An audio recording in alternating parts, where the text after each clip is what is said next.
To the person who once felt like home, I have been carrying this letter inside me for a long time. Not because I believe it can change what has already passed, and not because I imagine it will somehow find its way back to you, but because time has a patient way of revealing things we were too distracted, too certain, or too comfortable to notice while we were living them. When we were together, I believed love lived in the grand moments. The anniversaries we remembered, the trips we promised ourselves we would take. The future we spoke about as though it were a place we would simply arrive at together. What I did not understand then was that love spends most of its life somewhere else. It lives quietly in the ordinary hours, in the evenings when the kitchen light was still warm and dinner sat between us, slowly growing cold. You would sit across from me, waiting while the soft blue glow of my phone held my attention longer than it should have. Sometimes I could hear the faint sound of your spoon touching the side of your bowl, or the quiet tap of your fingers against the table. You rarely complained.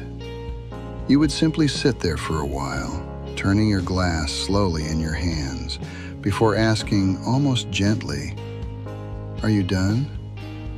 Not angrily, not impatiently, just with the quiet hope that I would finally look up.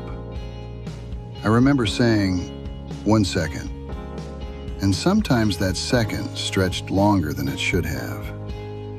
Sometimes it became the whole evening.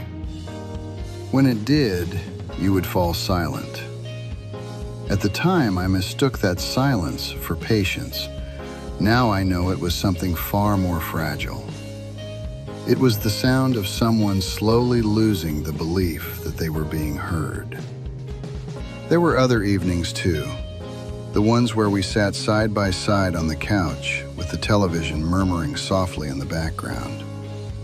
The room would be dim except for the shifting light of the screen. You would pull your knees closer to yourself while the glow from the television moved across your face. We were both looking forward, though neither of us seemed to be watching. Every now and then one of us would sigh or shift slightly against the cushions, but the conversation never came. Just two people sharing the same quiet without knowing how to reach across it anymore. Back then I told myself that this was comfort, the quiet familiarity of a long relationship. But comfort and distance can sometimes look the same until it is too late to tell the difference. I remember the night you said something that should have stopped me in my tracks. "We don't talk like we used to." You said it softly, as though the words themselves might break if they were spoken too loudly. And I answered too quickly, something simple, something careless. "We're just busy." If I could step back into that moment now, I would do something different. I would put everything down. I would really look at you. Not the way we look at someone we see every day, but the way we look at someone we might lose. And I would ask what you meant. But I didn't. Instead, the room settled back into silence. Toward the end, those silences grew longer.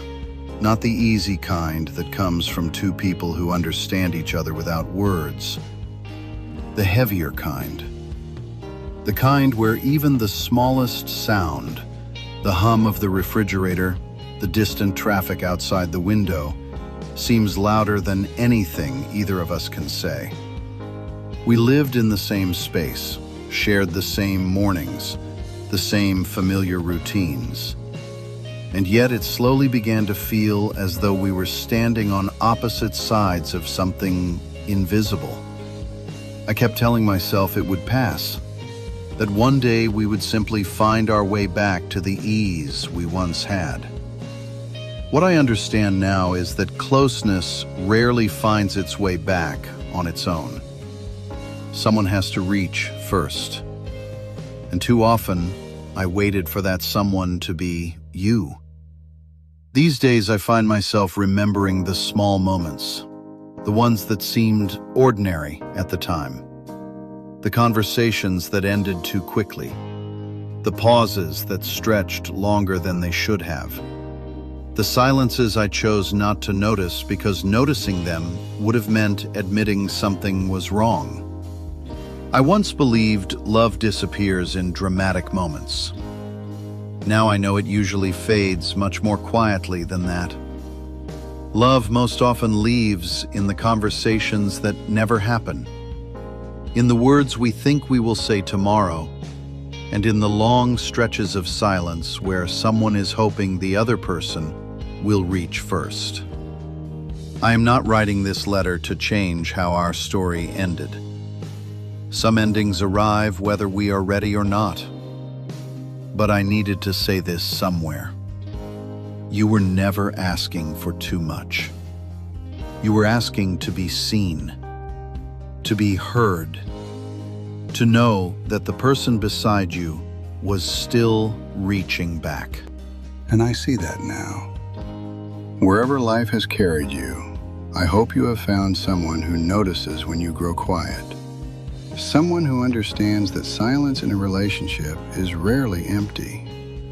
Most of the time, it is simply the sound of someone waiting to see if the other person still cares enough to reach across the space between them.